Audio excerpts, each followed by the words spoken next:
তো গাইস আজকে অর্থাৎ 13/5/2025 মোট হাতির সংখ্যা 144 থেকে 145টির মতন। তো সেই হাতিগুলোর অবস্থান জানাচ্ছি, অনুগ্রহ করে একটু সবাই মন দিয়ে শুনবেন। তো খড়গপুর বন বিভাগ ও মেদিনীপুর বন বিভাগ, এই দুই বন বিভাগ মিলে 144 থেকে 145টার মতন হাতি আছে।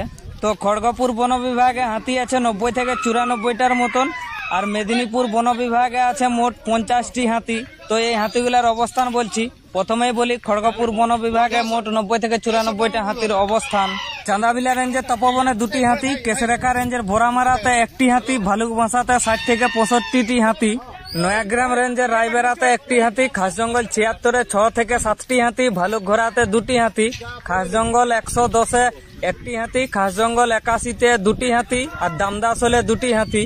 এরপর কলাইকুন্ডা রেঞ্জের বলছি, কলাইকুন্ডা রেঞ্জের ভালকিসলে 1টি হাতি, ইন্দখাড়াতে 2টি হাতি, বারডাঙ্গাতে 8টি হাতি। এগুলো ছিল খড়গপুর বন বিভাগের মোট 90 থেকে 94টি হাতির অবস্থান।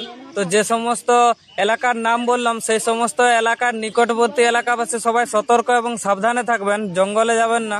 এরপর মেদিনীপুর বন বিভাগের মোট 50টি হাতির অবস্থান বলছি, অনুগ্রহ করে একটু সবাই শুনবেন। চান্দড়া রেঞ্জের আমগোবরাতে 2টি, চাউলপুরাতে 37 থেকে 39টার মতন হাতি, শুকনাখালীতে 1টি হাতি, পিড়াকাটা রেঞ্জের জয়নারায়ণপুরে 2টি হাতি, অর্জুনশোলে 1টি হাতি, জামিরগড়ে 1টি হাতি, আড়াবাড়ি রেঞ্জের টুংনিতে 1টি হাতি, লালগড় রেঞ্জের ঝিটকা 779-তে 1টি হাতি, আর পোড়াডিহা জেকে 785-তে 1টি হাতি, আর তালডাঙ্গাতে 1টি হাতি। এগুলো ছিল মোট মেদিনীপুর বন বিভাগের 50টি হাতির অবস্থান। তো যে সমস্ত এলাকার নাম বললাম, সেই সমস্ত এলাকার নিকটবর্তী এলাকাবাসী সবাই সতর্ক এবং সচেতন থাকবেন, জঙ্গলে যাবেন না। আরেকটি বিশেষ অনুরোধ, বন্যপ্রাণীর শিকার ও বন্যপ্রাণী বিরক্ত করা থেকে বিরত থাকবেন, এটি দণ্ডনীয় অপরাধ। তো খড়গপুর বন বিভাগ ও মেদিনীপুর বন বিভাগের যে সমস্ত এলাকার নাম বললাম, সেই সমস্ত এলাকার মানুষজন জঙ্গল লাগোয়া রাস্তাগুলোকে এড়িয়ে চলুন।